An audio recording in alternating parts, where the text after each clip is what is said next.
it was incredibly moving. And I remember standing kind of amongst the bones there and feeling like, Lord, I have not been engaged in the plight of the suffering. Like, I've basically been ignoring the plight of the suffering, and that needs to change. Well, if you're wondering what impact investing, social entrepreneurship, Rwanda, being a mom of 4 kids, and finding a way to get a lot done in her one life, you've come to the right place. You are going to be in for a treat to meet my friend, Michele. Michele has got quite the story to share, and I think it's going to inspire you as it inspired me to want to take the next step in my own life. So thanks for being here. Hi, everyone. I've got Michele Dudley here with us today. And if you don't know Michele created an organization originally called Fashion and Compassion, and now it's known as BraveWorks and braveworks.org. She is a social entrepreneur, and she's passionate about educating, empowering, and advocating for those overcoming poverty and injustice, with a particular focus on women and youth. And BraveWorks today serves people in the United States, Africa, South and Central America. She's married and she's a mom of 4 kids, and she is now an empty nester. So welcome, Michele. Thank you so much, Kim. I'm so grateful to be here. I am so grateful to have you on the show. And I haven't interviewed a social entrepreneur yet on the podcast. So, part of the goal of the Generous Girl is to help women be more empowered financially to take the next step. And today we're going to be focused on finances and friendships. And I think you bring such a neat perspective and story that everyone's going to really be blessed by when they hear how you live in Charlotte, but your reach and your impact has been around the globe. So let's start. How about with how you got started with being one of the co-founders of Fashion and Compassion, now known as BraveWorks? Yeah, absolutely. So it started back in 2008. I went with my church, on a trip to Rwanda and Burundi, and it was, that quintessential life-changing experience. It was really a vision trip where we were visiting a partner and looking at praying about how our church could engage. And as a result of that trip, my life was so changed. And it was changed largely from an experience I had at a genocide memorial, where this church, it was a Catholic church where 11,000 people were killed in a matter of like 5 hours. And Wow. it was the only time I've been back to this location many times now. And it's the only time when I was there, the tour was given by a survivor. And it was incredibly moving. And I remember standing kind of amongst the bones there and feeling like, Lord, I have not been engaged in the plight of the suffering. Like, I've basically been ignoring the plight of the suffering, and that needs to change. And so there were a lot of things that happened between then and starting Fashion and Compassion. But basically it was starting to engage with these ministries, first in Africa. And then I met a woman who was a survivor of trafficking and sexual exploitation in Charlotte. And the combination of those things just really led organically to starting Fashion and Compassion. We originally just started selling paper beads from Uganda. And then this woman that I met in Charlotte, who had come out of prostitution, was trying to start a baking business. And she was looking for opportunities to help the women she was serving.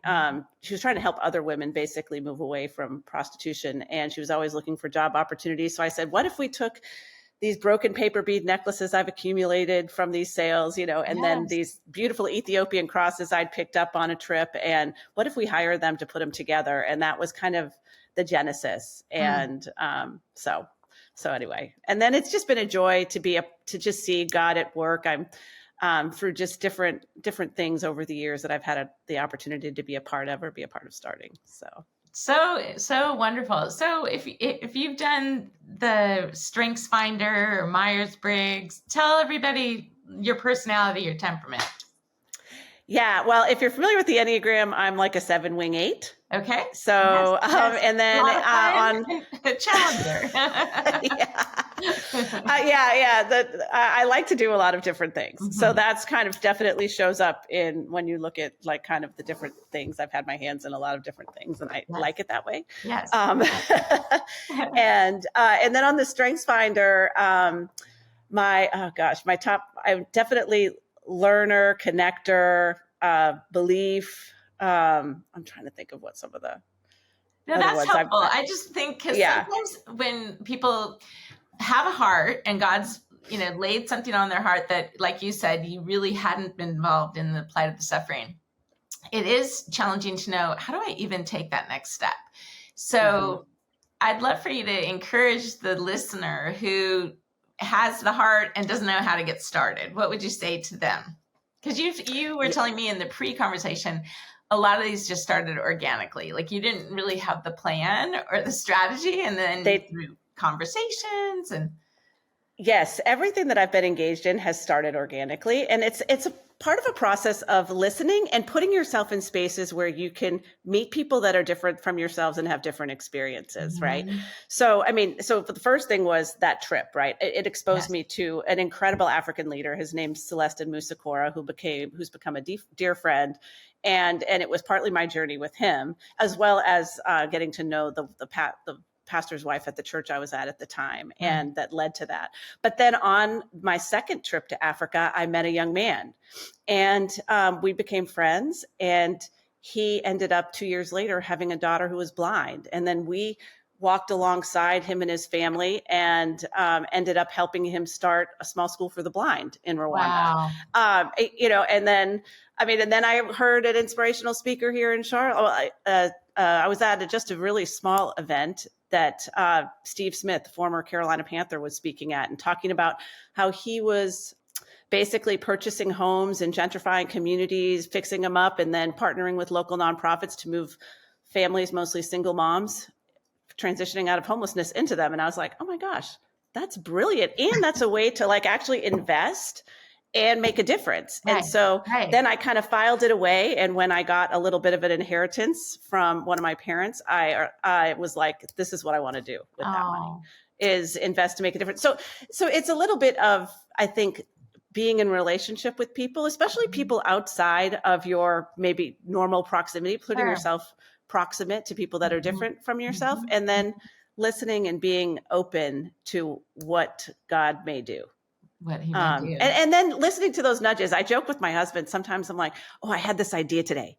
And he's like, oh, no. But I say, I don't act on all my ideas or all the things that I feel like, God gives me. But then there are the ones that kind of stick with you and they won't go away. Right. And so I really try to pay attention to that. Where you just realize there's no way this idea or the person I met just happened by happenstance. Right. Yes. Exactly. Well, I have a real heart for Rwanda. Growing up, raising our kids at Saddleback Church, and Rick Warren has really invested with the peace plan in Rwanda. And two of our daughters, one when she was in 10th grade, the other one in 8th grade, went on a missions trip to Rwanda. And I remember thinking, is this okay to send my 8th grader to Rwanda?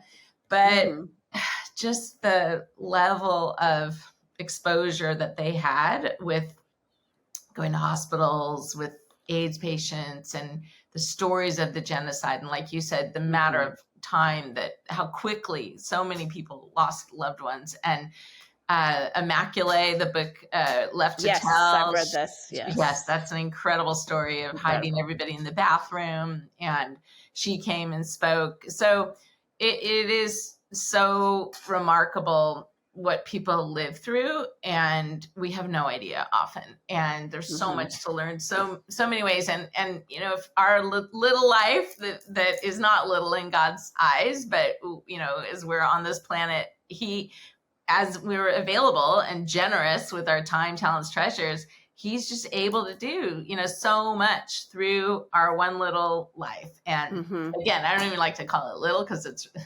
not. Yeah. But sometimes we feel to us. Yeah, exactly. But he is so powerful. And I love the ways that you just kind of like followed the breadcrumbs that God has put before you. And I know you had mentioned in the pre-conversation your own journey with one of your children and the retinal disorder. Can you talk about that? Because that, I'm sure, with your heart involved, and then these other people you already knew and how you'd helped them in Rwanda, how that all came together, because that's pretty amazing. Yeah, so I felt led to step down from leading Fashion and Compassion in 2019. And that was a super tough decision. And, but it kind of related to what I talked about of like, I like to do a lot of different things. And so I just felt led to be available to engage in some other things. And shortly after I stepped down from that, our youngest son was diagnosed with a condition called retinitis pigmentosa. That's a degenerative retinal disease that usually over a period of decades leads to blindness. Mm-hmm. And it was, a huge blow. It was just months also before COVID. And we had 4 kids close together, but he was the last one at home by himself. And so didn't have a lot of family around. I mean, fortunately, after COVID, the kids did all come home. But all that to say, it was really, really tough. And so he gets this diagnosis. I'm supposed to leave to go to this conference a few days later. And I was just praying like, God, should I go? Should I not? And of course, when you just get something like that, you're like Googling everything, trying to find out what you can. He doesn't really want to talk about it that much. I mean, and so I decided, all right, well, I'm just going to go ahead and go to this conference. Maybe it'll help me get my mind off of it, or I can pray about it or whatever. And so I end up just by a series of God ordained things at this dinner on faith and science that I would not have naturally chosen to go to. And the keynote speaker is Dr. Francis Collins. And for those of you who might not know who he is the former director of the National Institute of Health and Tony Fauci's boss. Tony Fauci, who became,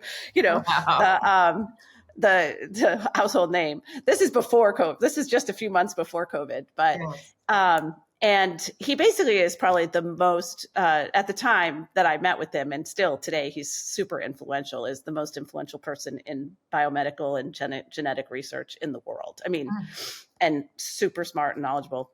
So I stand up and ask a question about my son's condition, and he gives me a wonderfully encouraging answer that there's lots of research going on around the eye and it's exciting and all this. And, but I didn't know anyone really at this conference. And I was just praying the whole time, like, Lord, I just need some encouragement. Like, will you send someone my way who knows something about this? Cause it's a rare disease, Wow. And so I'm kind of like moseying back to the bus that's going to take us back to the hotel. And, I get on the bus and I sit, and there's an empty seat beside me because I was there by myself. And who's one of the last people that gets on the bus and sits next to me but Dr. Collins. And we end up having this beautiful 30-minute conversation about, my son's condition, and then also about the School for the Blind that I've been connected to in Rwanda. And it was just like the biggest hug from the Lord, that it was like, I see you, I know your plight, and it's going to be okay. Yeah. And it's not, that doesn't mean it's going to be easy. No, right. And it hasn't been easy at all. Right. But that I'm here with you. It was just like this reassurance of his presence that was so incredibly powerful. Thank you for sharing that. Yeah. And you're so right. We just need those hugs from the Lord, and the one conversation, the one phone call, the one text someone sends right at the right time. The person we quote randomly run into is just never by mistake. Oh, I love that. Well, thank you for sharing that. So what would your life look like today if you hadn't stepped into these areas where you felt like the Lord was calling you internationally? Because sometimes I think as moms, you have 4 kids, I have 4 kids, there's plenty going on with raising 4 kids, and it is easy to, that can be our focus and not have the margin to do anything else. So how have you looked at your life? Because obviously you've been obedient to what God has called you in these various areas and the numerous boards you currently serve on. Like, how do you look at your time to live a balanced life and still have Sabbath and then be involved? And I'd love for you to speak to that, because I think that's really helpful for all of us. Yeah, it's a great question. When my kids were all at home, I mean, we had 4 kids in 4 years, so we had them close together. I really tried to integrate them as much as I could in the ministry and things that I was involved in. In fact, we hosted 2 students from Burundi. They didn't live with us at the same time, but they lived with us over 8 years. So that, and they're like brother and sisters to our kids. And we took our kids on a trip to Africa. now I think most of them have been a couple times. So we tried to engage them as much as we could in the ministry, so that it wasn't like, this is my life over here, and it's not connected to our family. Right. And even today, that's one of my big prayer requests right now, as they're kind of in college and kind of newly graduated, is how to continue to engage the work and the things that I'm passionate about, and engage them in that kind of work.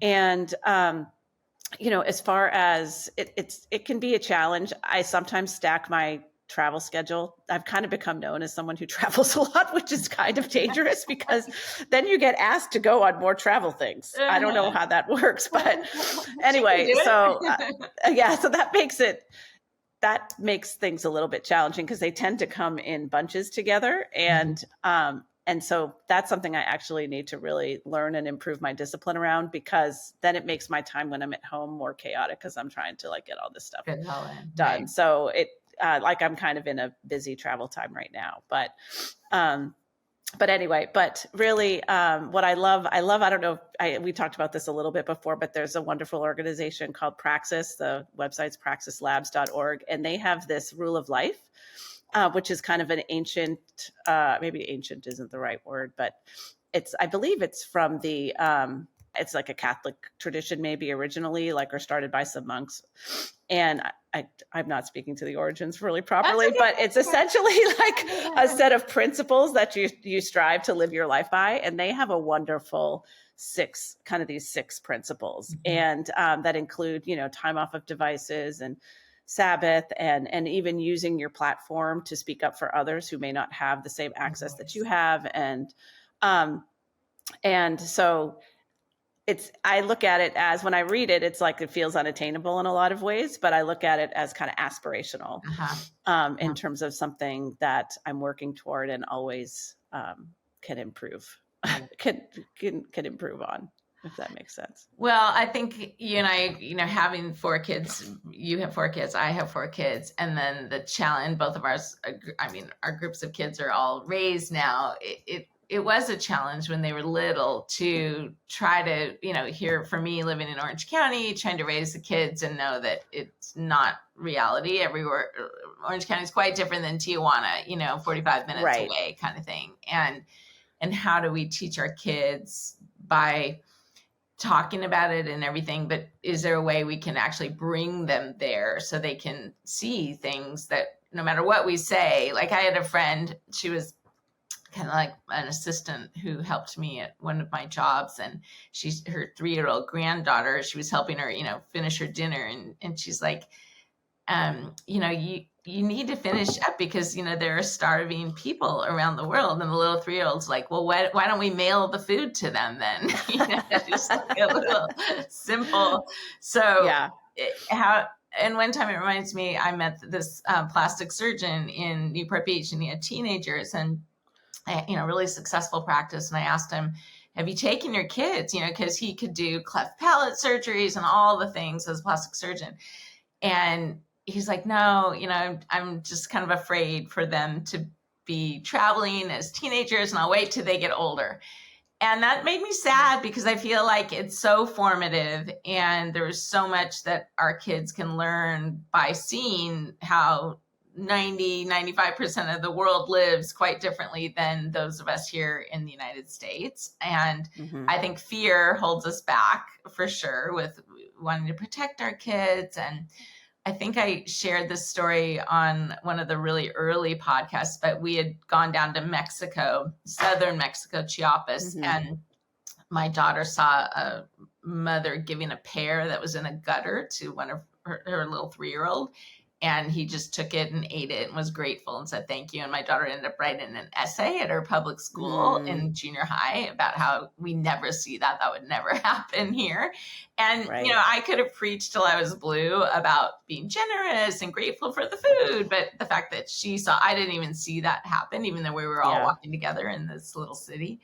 So it's things like that. So I feel like there are so many ways that God can use us if we can just do whatever he's calling us to do. Take that next step. Like one time I was asked with Saddleback Church to go with a group of women to Turkey, and it was in the height of just like so many carpools I was in, all the kids were at home. And I saw the email and I just deleted it. And it was like, there's just no way. I don't even think I prayed about it. You know, it was like, okay, no. And then another email came. And finally I was like, okay, prayed about it. And yes, I feel like I'm led to go. And it felt I didn't know how it was all going to happen. And then I ended up 24 hours before the flight to Turkey, got so sick. And I thought there's even no way I can get on the plane in 24 hours. And like 10 hours before I stepped on the plane, the sickness lifted, and it ended up being a really very powerful trip where these women came from all the STAN countries like Uzbekistan, Turkmenistan, all of those groups. And they were women's ministry leaders, but then they had suffered some kind of just trauma. And so this whole conference was to bless them and minister to them. And there was a whole prayer team. And it was, I don't really know to this day why I was there, but it certainly gave me so much compassion. And I just felt like we were a gift to even the people who put this conference on. It was just such a gift for those women. And it just, I resonate with you when you have a conversation and someone's giving you this idea to just take that next step. Because like your life, I don't know what my life would look like either if I haven't gone ahead and taken those little steps. And who knows what those steps are going forward that the Lord's going to put before you, but put before me. But I want to encourage everyone listening, just go ahead and do the next thing. And don't be afraid, I think is the bottom line. Yeah, absolutely. And I think that when we go on these trips, I mean, sometimes it's easy to think we're going and we're serving and we're meeting all these needs, but really I tend to look at the trip. I mean, I kind of don't love the term mission trip anymore because I like the idea of vision trip. Like I'm going to see and to learn about a ministry or what's going on in this country or learn about this country. And I read tons of books before I go to a new country to try to really understand, go in with some kind of more education about the culture and the political history and that sort of thing. Because I do view it as such a privilege to be able to go and encounter, and then also kind of thinking as I go, Lord, what are you calling me to here long term? This isn't just an experience. If I go for a week and I hold some babies and stuff, I'm not making a transformative difference necessarily, but not to say that we can't do things on these short trips that can be very impactful. Like it sounds like this ministry was, because it was that you were involved in, because it was truly healing women and giving them a space. Totally. A space to be poured into and to be prayed for and all of this. But I think that really when we go on these trips, thinking about and praying about what are you calling me to do? Yes. What's my next step? Who are the people I can stay? Who are the people I can stay connected to? And how might these, and then that's where kind of these friendships that I've made over the years, people then go through life and then all of a sudden you're like alongside them as they're facing these different life challenges, and you have the opportunity to respond with, whatever God calls you to do. So how do you see generosity in this work? And obviously the podcast is all about generosity, how it's interwoven into the 5 pillars. So I'd love to hear how you've seen others be blessed, and then how you've been blessed with being generous with your time, your talents, and your treasure. Yeah. Well, there's been really nothing more meaningful in my life. I mean, besides my family, I think than being engaged in these different ministries and being able to also commit our own resources toward seeing that, seeing the work. I mean, particularly this school for the blind. I mean, one thing that was kind of amazing was my parents came on one trip with me to Africa, and it was in 2009. And that's when I met the guy who ended up founding the school. And so it's almost become like a family journey with this school, because my parents knew him, even though they're older now and, have some health issues. So they haven't been able to go back, and the school opened its doors in 2015. They haven't been able to see it physically or see the kids.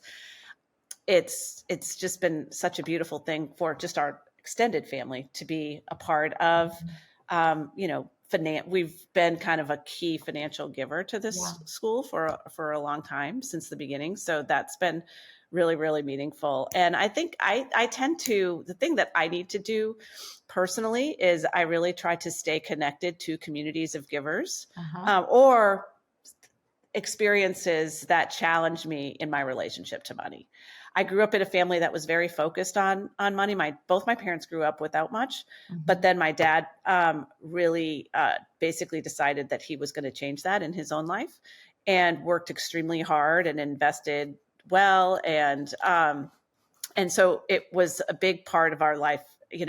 Values was basically the security of money, and so I kind of battle that some, if that makes sense, in my own life. So I am on the board. One of the organizations I'm on the board of is Women Doing Well. Yes. And I know you've had Julie Wilson on your podcast, and yes. And so I facilitate the pathway of Women Doing Well, which is a 12-week experience that talks about your purpose, your passion, and your plan.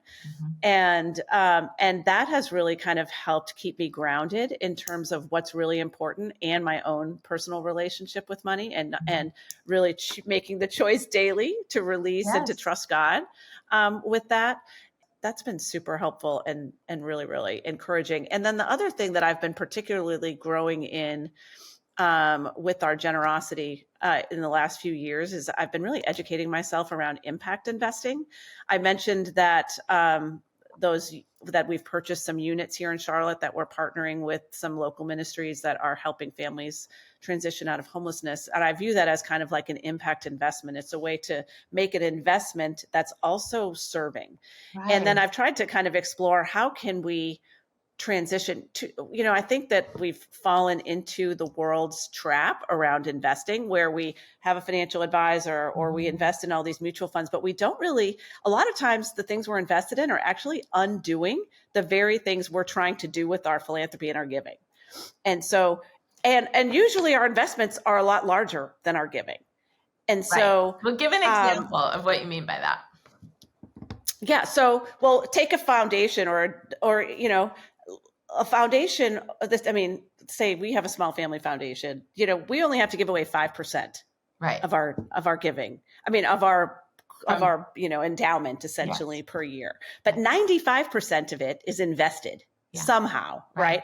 We think about the money that we hold in our 401ks, in our retirement plans, all of those things. It's invested usually in public equities in the stock market. We don't really know what those companies are doing, because oftentimes it's in mutual funds, or our financial advisor is doing it and they're making it so it's very diversified, right? The right way to invest. But a lot of times these things are doing bad things in the world.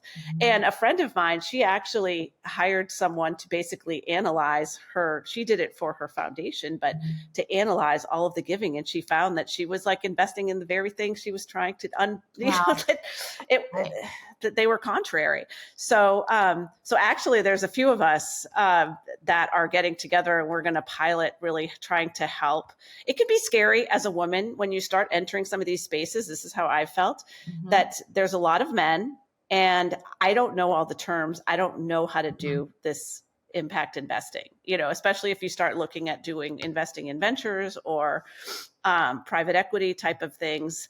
There's a lot of acronyms and different things that get thrown out there. And so we're actually going to pilot a group this spring where we're going to bring women together who want to kind of learn about this. And some of us who have some experience are going to share our stories and our experience in hopes of encouraging other women, especially as, like Julie Wilson and Women Doing Well, and just all the facts show that women are coming into more ownership of wealth. That's right.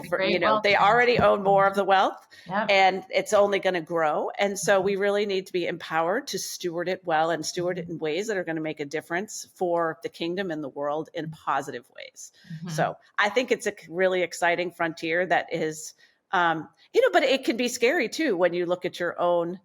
Because especially I grew up in a family that was money is security. Right. And so, to take it and put it in a way that, impact investing doesn't have to be insecure or risky per se, but it's a different way of doing things. And so that changes, that's a shift in mindset, and that can be definitely scary. So maybe you're increasing your giving percentage as a result. And for sure. No, and we've definitely been on that journey as well. Right. So that's kind of, it's really kind of using everything that God has given to us. How can we use all of it, not just what we're donating? Though I still think, I also am careful that I don't want my impact investing to take away from our giving, if that makes sense. Like they should be working together ideally toward the same goal.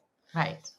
Well, I feel like you mentioned you were a learner, and I'm also a learner. And I think in this stage now, being an empty nester, maybe someone's listening and they've got the toddler at home, and it's like every minute is so precious, and it feels like now the kids are grown. And not that I get I don't want to say lazy with my time, but those minutes that I used to count as so precious, now it's like, oh, I have an hour. And I've lost that urgency that I had. I had 4 close together as well. But the exciting part about thinking of, people live so much longer in today's world. So let's just say the listener is 50. I mean, she could have 40 years left, 50 years, and could be the queen of impact investing, even if she knows nothing today. And I'm in my 50s and I'm just getting started. So all that's out available on YouTube, all that you can Google, all the ways that we can just learn on our own, but we can join groups, join the group like you're talking about. There's so many opportunities out there for women today that did not used to exist. So I just want to really encourage the listener, if you're listening and you're hearing Michele's story and you're thinking, wow, look how she's been involved in these different countries, these relationships, you can have just the same opportunities as Michele by just taking that next step. Yeah. And you can do it in your own neighborhood. Yes. I mean, yes, exactly. And you can do it in your own community. It doesn't have to be across the world. I mean, I've tried to be a both and, That's right. It doesn't have to be necessarily across the world, that all these opportunities are right at our doorstep. No, that's a great call out. Great call out.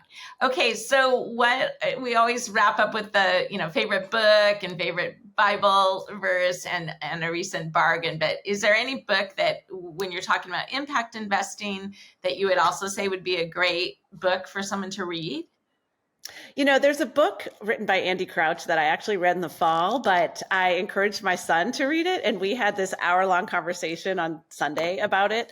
And so it's called Strong and Weak. It's not one of his newest books, if you're familiar with Andy Crouch, but it is so good. And it talks about how Jesus is the kind of perfect embodiment of authority and vulnerability, and how for true flourishing, we need a balance of authority and vulnerability, and what happens when those things are out of balance. And I think it speaks to how we engage in the world. And I mean, so it doesn't directly talk about impact investing, but it kind of talks about our approach to life. Yes. And so I highly encourage people to read that. I think it's a really, really awesome book. And my son even told me that he's making some changes in his life as a result of reading it. So that was really encouraging. Yeah. And what Bible verse do you follow? My favorite Bible verse is Proverbs 16:9, which says, a man plans his way, but the Lord determines his steps. Because I've just seen throughout my life where I'm like, I have lots of plans. As I said, I have lots of ideas and I have to kind of like lay them with open hands before the Lord and say, okay, Lord, what's next? And I may take steps, and then he may say, no, we need to take a left turn here, but just holding my plans kind of open and for his leading. Yes. So and then the bargain, I was like, the thing that came to mind that was most recent is I had the opportunity to go. I've never done this before, and it's not really in my normal wheelhouse, but I went to I was invited to go to the Sundance Film Festival a couple of weeks ago in Park City. And it was with Windrider, which is a wonderful organization that creates kind of conversations around spirituality connected to the films. And they bring students from many of the smaller Christian colleges. And anyway, but because I went as a part of Windrider, families in Park City opened their homes for people coming to the Windrider Summit. And we basically paid like $150 for 5 days to stay. Wow. I couldn't believe at the generosity of families. And enough families open their home in Park City for people to attend this conference. I mean, so it's like a few hundred people. And there's just like, the kids, everyone's spread out all over the place, staying in all these different people's homes. In some cases, the families are there. In some cases, they're not. But I just was so impressed with the generosity. And then, of course, it felt like it felt like a deal to stay in Park City for $150 for 5 days. No, that's beautiful. That is great. I love that little Sundance. We lived in Salt Lake City. In fact, 2 of our kids were born there on our way before we migrated back to California. And that whole cute little ski resort of Sundance is just adorable. So it has a special place in my heart. Oh, that's a very fun bargain. And like you said, the generosity of the people who own those beautiful homes to welcome people. And that's how it should. When they could be making thousands and thousands of dollars renting to all the people coming for Sundance. So it was amazing. Yeah. Okay. So if people want to learn more about any of the organizations you're involved with now, should they go to braveworks.org? Yeah. Braveworks.org is about BraveWorks. And then restorationresidences.com is my affordable housing initiative. It's a very simple website. Yes. And then since I've mentioned the blind school, there is, if they want to learn more about that, they can send me a message through the Restoration Residences website, but also Education Equals Hope is kind of, there's some information about that school at educationequalshope.org. So, okay, perfect. Well, would you mind praying us out and praying for the listener who might have heard your story today and felt like, oh, Lord, what is it that you want me to do? What is my next step? I would love for you to pray for her. Absolutely. Okay. Lord, just so grateful for this time with Kim and for this podcast. And I just am so grateful for all the listeners that are out there that are seeking and praying how they can be more generous and how they can use the resources that you've given them, the time, the talent, the treasure to make a difference in their community, in the world. And so, Father, I just pray that you would help each of us take a step really every day or to just be willing to listen, to hear your voice in terms of the relationships that we have and where you really are at work. I mean, it kind of goes back to that Blackaby quote about praying about where you see God at work and joining him there, and just listening to those voices and writing down those ideas, praying about them, and then seeing where the Lord takes a step. And it doesn't mean starting anything new. It could just be joining with wonderful initiatives in your own community that or your church that are already in full motion. But Lord, we thank you that through our serving, through our giving, that you teach us so much, and you really, it's a part of our sanctification process of becoming more like you. And so we're grateful for these opportunities to engage with you in the world. We love you so much. We pray this all in Jesus' name. Amen. Amen. Thank you so much, Michele. I know why, several people said, you have to have her on your podcast. I'm so grateful that you were so generous with your time to be here. And I can't wait even to follow your journey for the next 5 years. You'll probably have started 5 new organizations. Oh, thank you. No, this has been so fun. And thank you for your work with NCF and this podcast. So welcome. Great platform, it's a blessing to journey together. So thanks for living a generous life. So God bless. No, absolutely. You too. Thanks so much for joining us today on the Generous Girl podcast. We're so glad that you're here. And if you know of someone that you think needs to be a guest on this podcast, please reach out to us. New episodes are released every other week, and you can follow us on YouTube and on all platforms. Thanks for being here, and we'll see you next time.